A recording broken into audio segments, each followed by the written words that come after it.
jungler. That has been the calling card of a lot of the 2023 meta, especially since we got to MSI and into summer.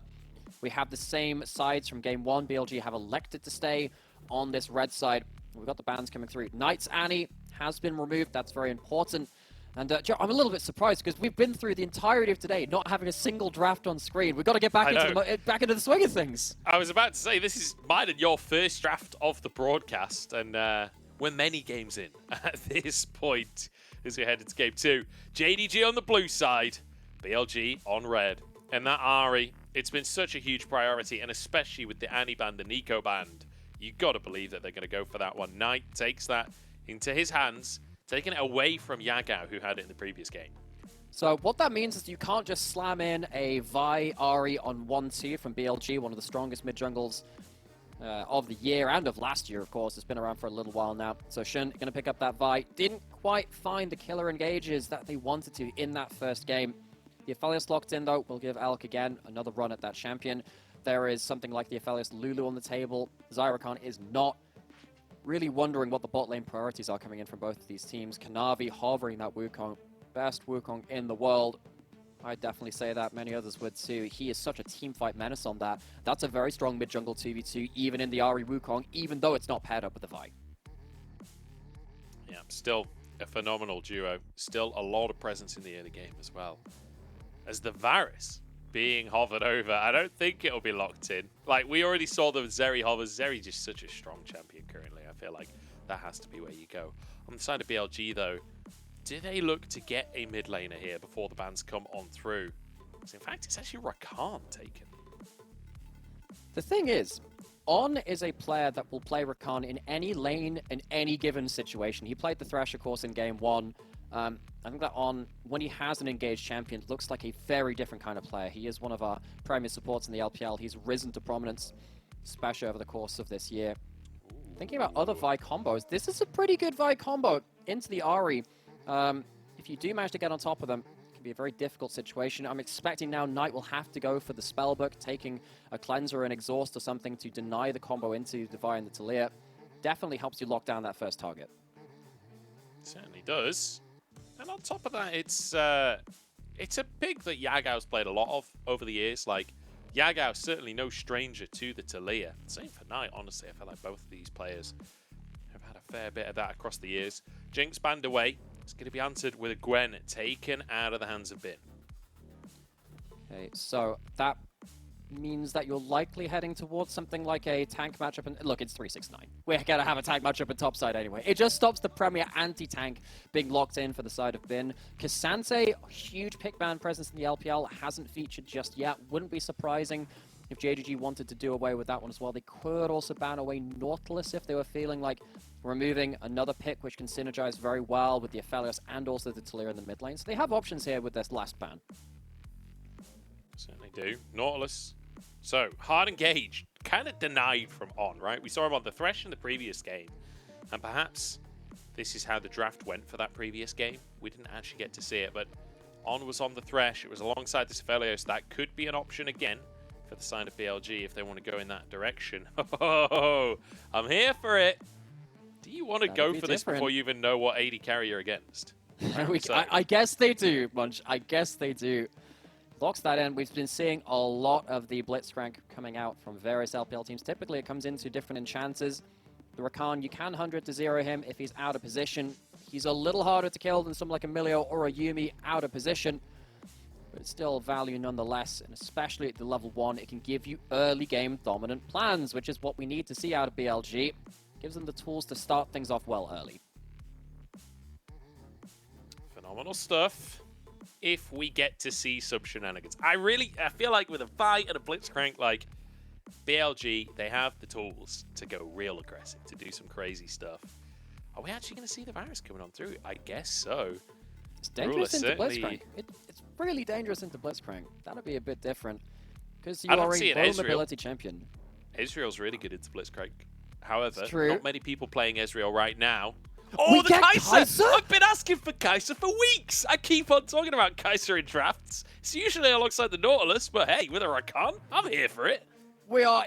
in for such a treat now. And what this means is, what were we talking about at the end of Game 1? JDG awesome at reassessing a fight midway through. Kai'Sa adds so much ability to join the rest of your team across the fight. We're seeing some hybrid Kai'Sa builds coming out as well. We've seen the likes of some Static Shiv into Nash's and some various other builds. Very interested in seeing what Ruler's take on the champion is, especially because you've got to cut through this cat tank in the top side as well, and the Malphite locked in for Bin.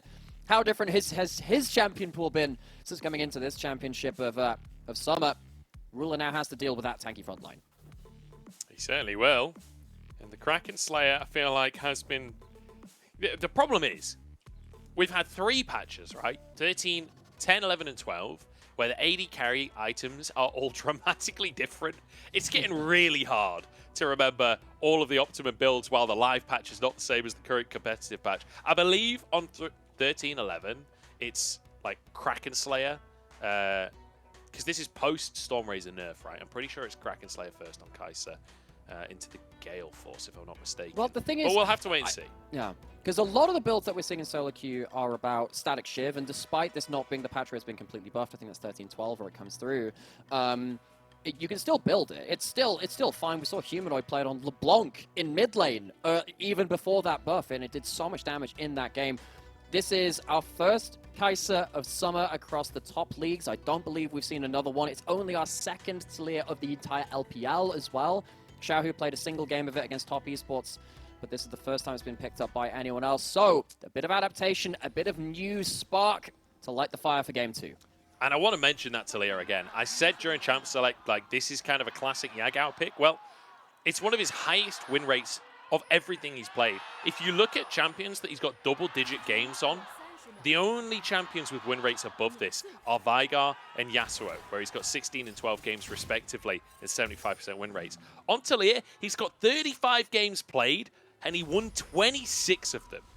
He is a monster on the Talia, and alongside Shun's Vi, like, you have the perfect setup. Yagao, look for the plays around the map, look for how he influences the other lanes, because that is how you can set yourself apart on this pick. Yagao gets himself a Mana Flow ban stack. The game is over. What do you do in this laning phase now? So, Knight, he's actually taking the Electrocute on the Ahri.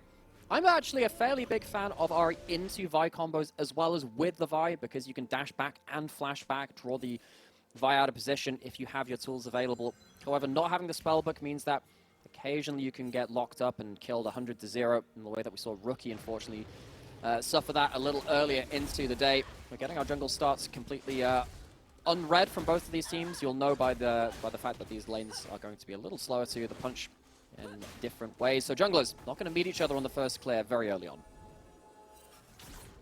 No, they're going to be playing opposite to start us off.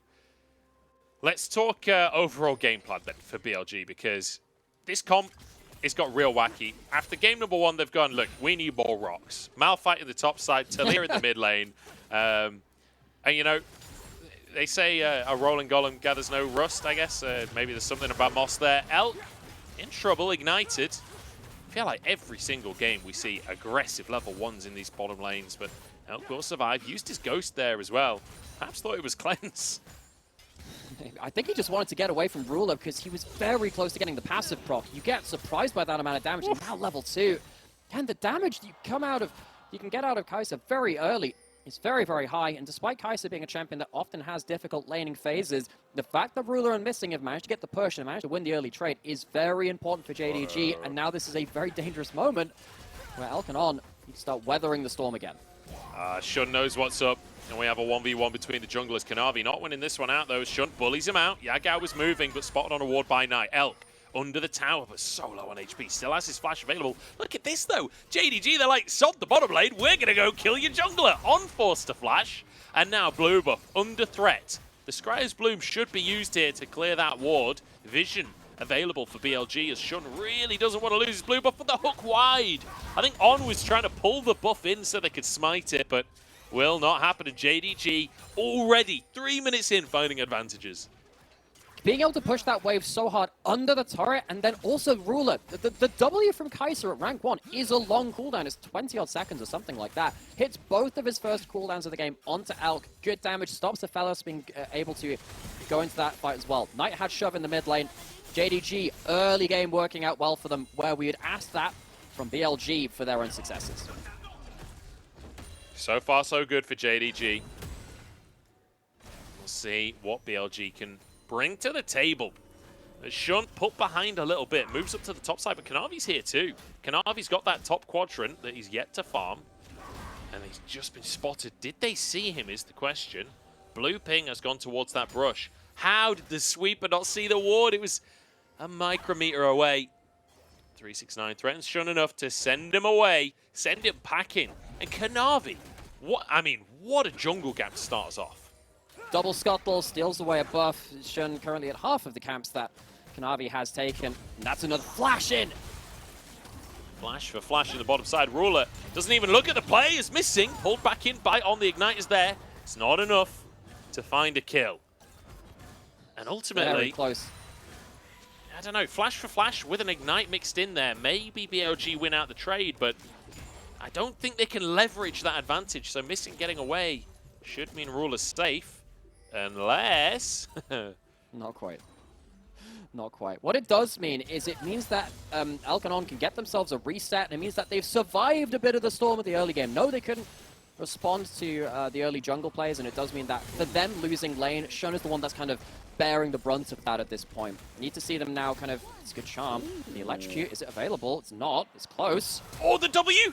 Not quite there. The electrocute, like you say, not available. Had it been up, that would have been a kill onto Yagao. And Knight, he said in the interview before this game, I could beat Yagao with a 1v1. It's not personal. I'll just body him. I don't think that's verbatim, but showing up in the mid lane. Priority pick, that Ari, the B1 pick for JDG, and showing why. Is Alkanon did not manage to reset after the play which just happened towards this bot side. Alk is going to be sat under turret again. This is kind of dangerous now. On shows his face again, maybe baiting him under turret. Kenny the hook under turret. Oh, they're just going to go into Elk though. Can he survive? No, first blood taken by Ruler. On just delivered Ruler to the kill. No one to take an aggro. It's not like the minions were dead under turret.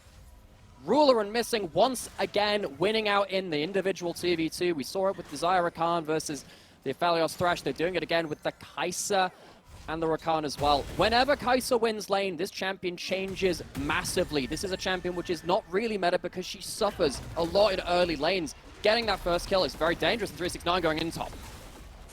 Bin's having none of it. Just slides over the wall and gets out to safety. Good attempt by 369, but just ult for ult. Minute and a half until the Herald comes up. But let's take another look at this kill in the bottom lane, because it looked so good for On until he realized he had abandoned his AD carry. Dematerializer hook. It looked so beautiful, especially given the fact that Ruler didn't have mana for absolutely everything he wanted to cast. But it's just not enough. It's a misdirection and it's a miscalculation of BLG, and Elk once again going to be set behind in the laning phase. On wants to find Missing here, but Ruler's nearby. Missing can always just dash away. Rakan's so annoying to play against when you're playing a hook champion. He's so slippery, able to escape most situations. And you can see the CS lead, not that dramatic down at the bottom lane, but the kill will make all the difference. Elk going for the cull. Oh, and JDG want to punish that. And they're like, oh, you got a cull? Well, we ain't letting you farm. Had it as a starting item. Look at that is not the end of him as well. Everyone's going bot side. Yagao has the Weaver's Wall. He can turn up a little closer to this play. However, Knight with that first ult of the game. Watch out for that. At minimum, they've denied a wave from Elk.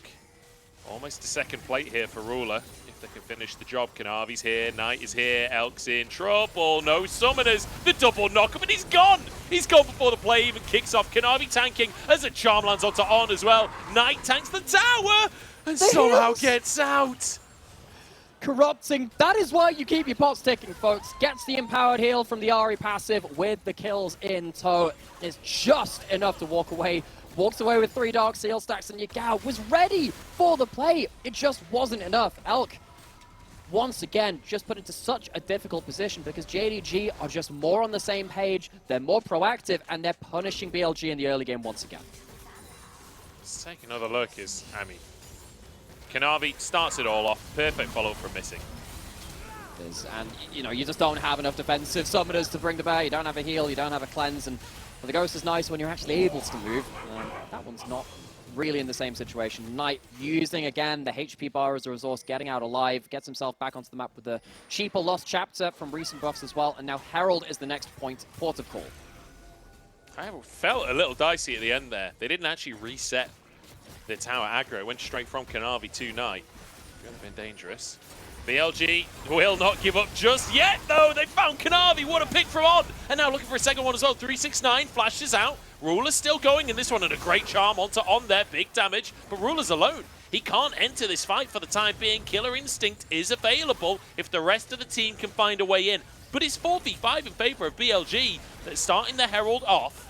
Can they finish it, though, is the question. The CC chain is gorgeous. BLG just rinse and repeat on the target. He's the man to make it happen with the health bars low. It's 2v5 in the pit. Ruler and Knight against the world. Jumps over the wall. The Killer Instinct to find the kills. Double for Ruler. Make it 3. How can you fight this god team? How can you fight against the might of JDG?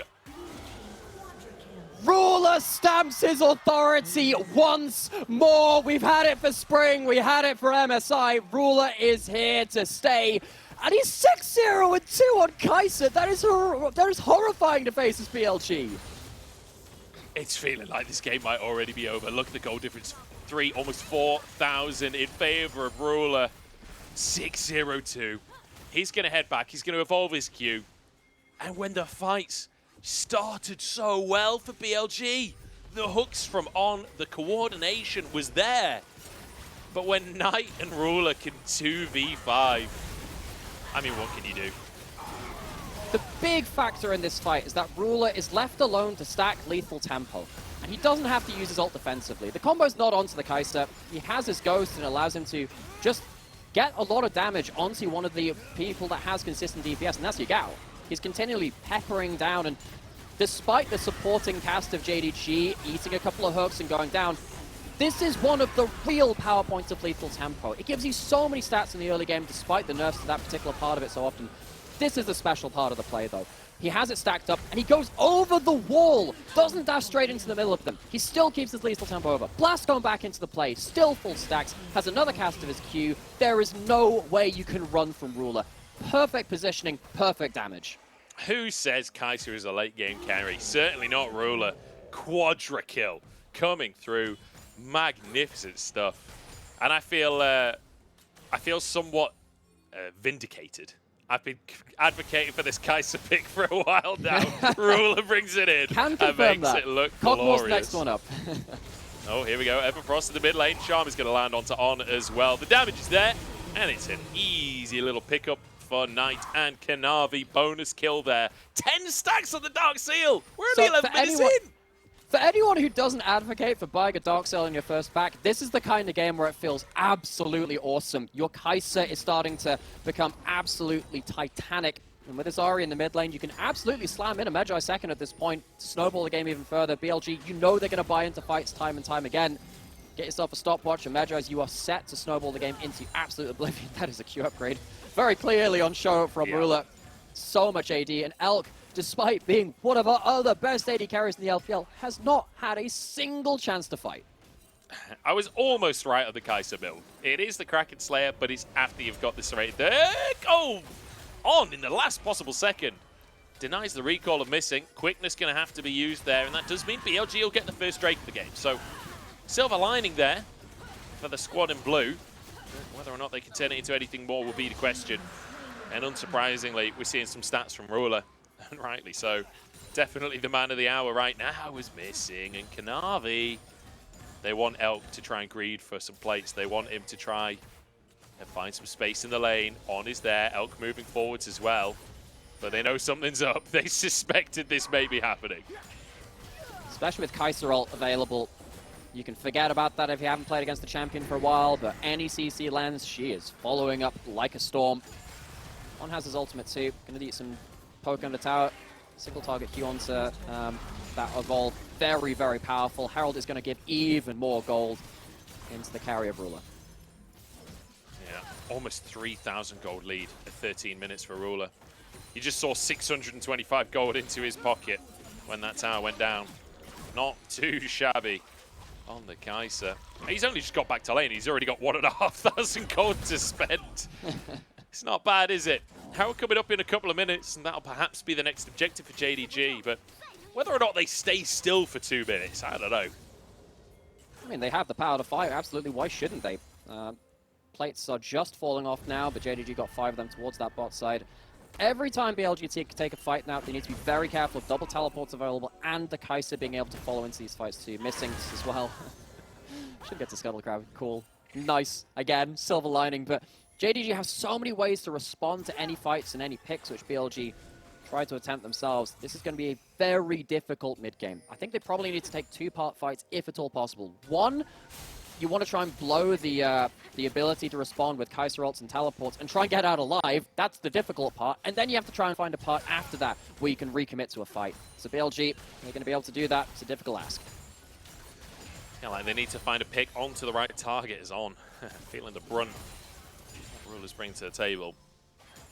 And you know that on that next recall, Ruler will either be able to finish off a second item with the serrated Dirk, but I think he'll go potentially for an attack speed item next so he can upgrade his E as well. Bin, we've seen this interaction before already this game.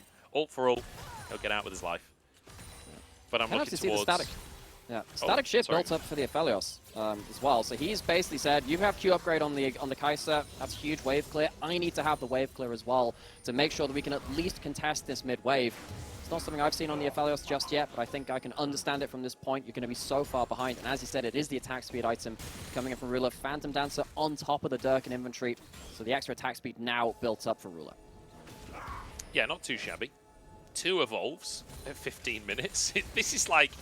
Every Kaiser main is watching this game and salivating. Like, it really does not get better than this when you're playing on the Kaiser. Because it feels like, while Kaiser is one of these champions that can often be perceived as just a late game hyper carry, like in the mid game, when you get those evolves, they are massive, massive power spikes. To get them so early and at the same time, like, it's just so fun to watch. It's so fun to see such an incredible pilot using the champion as well. Ruler, really one of the greatest of all time at this point. Another thing to salivate at. That's a Medjai's built up on Knight's Ari. We know how good he is at this champion. He is such a good snowball player off that mid lane pick. He's teleporting in towards mid lane. Second herald going down. It's a late TP coming in from BLG. I don't think they want to fight around this. Might have just been a preemptive one to get Yugao back out onto the map. But any fight which happens now is going to be so explosive. On looks like he wants it. Ruler with the evolved E turns invisible. That's hard to hit. His Herald immediately slammed in the mid lane. And now JDG try and find themselves some objectives. Shun is here. Yagao's TP means he's around on the play. Although I feel like he would have been there for the play had he not TP'd at this point. On really wants to find a hook, but he just doesn't have the space to work with is the problem. It's so difficult for him to find anything that's not in Fog of War because JDG just vision dominance. There was one ward very briefly in that pixel brush which On was trying to use, but movement speed from 10 stack Medjai's is fairly good at this point in the game. Tier 2 boots, Medjai's stacking as well. Means that Knight is not going to be easy to hit, especially once he pops that W Shun. Maybe he can look for a point and click with his ult somewhere, but you have to feel if Shun puts his ult onto someone, he's going to probably die on the engage if there's more than 2 people around from JDG. Well, let's see what happens at this next Drake, because maybe trying to somehow stack Drakes is the win con for BLG at this point. It feels difficult to ever have any chance of contesting the Drake, though. Yeah, they are just going to bail on that one. Bin gets the chance to hit on this tower on the top side. Shun will help him out just to finish that objective off. At least they get something on the map. No loss bonus on this one, so the game not feeling that they're too far behind, I guess. They are 5,000 gold down at 18 minutes. I feel like that's lost bonus territory, to be honest. Yeah, we'll see when the bounties come through, especially with towers and more dragons coming through. He can't be far off. Got them very early into the game in Game 1, but BLG, the one thing which they will always have to play around is solid pick combos. Problem is, JDG are very disciplined about the way they play the map. They rarely see themselves out of position for easy hooks to come through or easy Vi ultimates. Yeah, they're not infallible, even though it might seem like it. It very much seems like it in games like these. But if JDG put a foot wrong, BLG are a team which are very keen to punish enemies, so watch out for that blitz hook, for the Malphite ult over walls, and everything else that BLG have to hit the first target out of Fog of War. Yeah. The thing is, BLG have still had moments where they look really good in this series, despite the fact that they have not been ahead in gold for a single second of this series, aside from maybe like by 20, you know, in the very first few seconds of laning phase. But it has been all about JDG. But all through game number 1, BLG looked really competitive. They were really fighting for every objective. They weren't just going to accept defeat. And with the Blitzcrank in the game, you never really can count you out. Like, if they get a big hook onto Ruler, they will one-shot him with an Aphelios. But Bin, not the champion you'd expect to be one-shot. He's going to be, though. It's the Ignite burning away. Knight can't quite finish the kill. As now the follow-up anti-engage, and Shun just taken for a ride, as so are the rest of BLG. JDG happy to go under the tower here. Look at them shred through BLG. See ya later. We're back to MSI Finals again. It's domination. And Bin TP's back in just to be set up for maybe a second quadra kill. Ruler on a triple already. I think he's bought enough time. I don't think the multi-kill will be there, but it just doesn't matter because Ruler hits double digits, 10-0 at 20 minutes. He picks the first Kaiser of Summer, and he's going to give it a stunning 100% Pulls win rate a trophy out out of a portal. Rightly so. This is absolute domination from JDG. They pull the trigger, and you can see on show there, one of the great reasons why Ari were great with and against the Vi. Shun goes for an absolute world tour. He gets pulled out completely out of position. Before that, of course, you've got Bin having to ult away very close to going down and fueling Knight's Magi's once more. Missing would have given him the assist on that one. Great timing from Knight to pull Shun out of position. The clear combo is not clean. Yagao can't flash to follow up, and the fight is on after that point. Resets come through. Yes, missing dies to Ignite. It's 1 kill on the board. It's just not nearly enough. The all-out Killer Instinct combo is so scary. It's like one of those anime moments where it's like teleports behind you. Forgive me, Master. I will have to use 100% of my power just this once. Yeah. Now, Baron started off by JDG.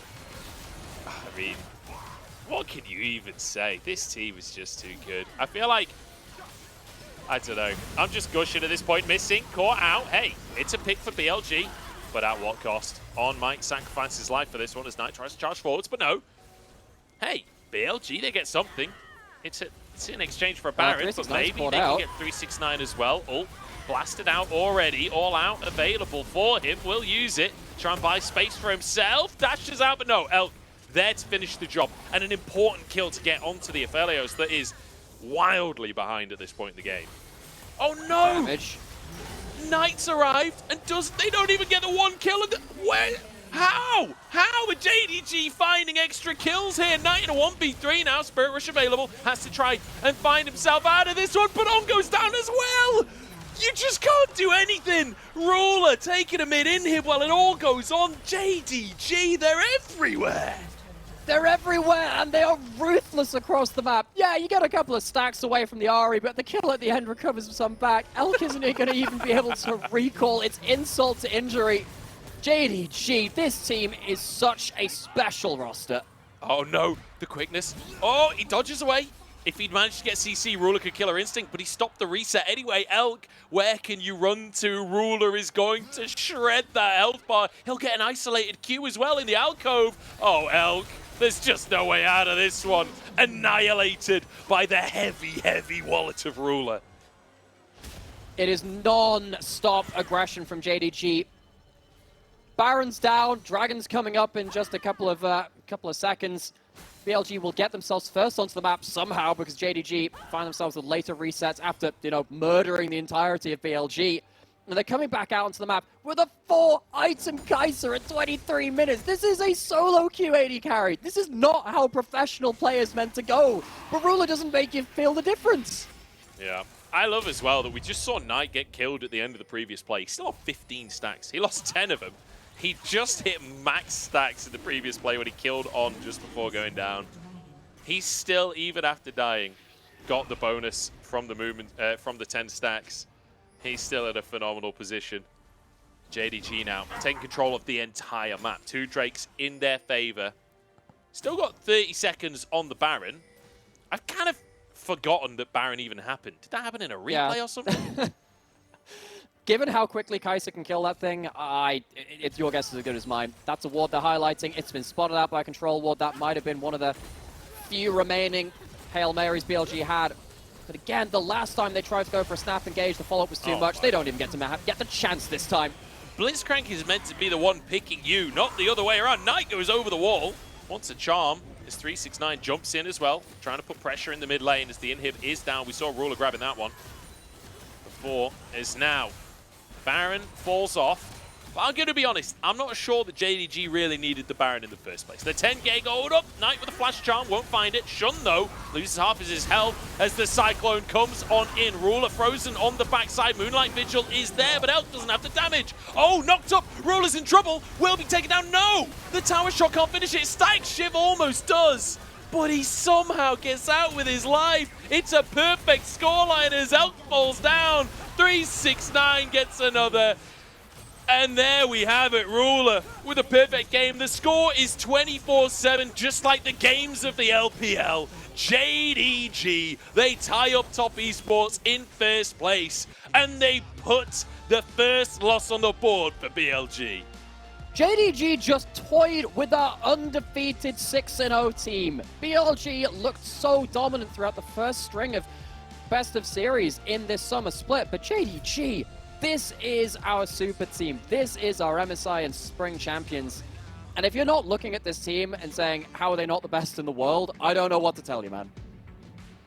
It's something else. It is something else. The fact that they are destroying other top teams quite in that fashion is mind-blowing. Ruler brings out the Kai'Sa, has a perfect game. Absolute immaculate mechanics coming out from him, playing as that backline AD carry, then shifting gears into the assassin mode. Felt perfect. And even surviving that final play, that final ditch attempt from BLG to shut him down. He just can't be shut down. That play around the Herald is one of my favorite plays and favorite team fights in all League history. You have the two carries of JDG knowing and counting the call. They would be kicked out of a League casino for this. They were cooldown counting. They look at everyone and say, okay, hook's down. Where are your ultimates? Where's your damage? Okay, all right, Knight, Ruler, let's go for it. See what we can get. They walk away with incredible amounts of kills, incredible amount of stacks on Dark Seals and what have you. And that was the fight which really blew the game open. The fact that, again, they can understand that midway through the team fight, there are very few teams in the world in the history of League which can make decisions as quickly and effectively as JDG are currently doing in a series like this. And you know, earlier on in the year, I said that this JDG roster gives me like 2020 Top Esports vibes in terms of the mojo. Well, back in 2020, Top Esports, it was Knight and Jackie Love. They 2v5 JDG in the Baron pit. That play at Herald gave me the exact same vibes. It's almost the exact same play in terms of the setup, in terms of the execution. Absolutely phenomenal stuff to see. And look, I came in today saying this JDG team, they're not firing at all cylinders yet. I take it back. They're here. They're here to play. They are our gods. Bow down. Like, just give them the trophy now, honestly. You see, the thing about JDG is I don't think they're necessarily gods. I think they're a little bit more demonic in nature, and they've just sacrificed BLG on the altar of their home stadium. They opened it up for this split, and they have so many fans in there kind of cheering for them in every single game now. And, you know, we heard Ruler speaking on one of his various interviews saying, you know, since this has opened, it feels like Worlds every game on stage. He is a world champion from past as well. He knows how that one feels like and knows how to get success at that kind of level. I think partway through spring and even into bits of MSI, I was saying, look, no, JDG, they are very much a super team. Every single player here can carry on their select champions, and those select champions have gotten larger and larger each series, it feels like.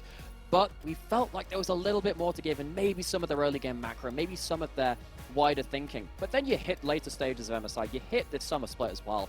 They completely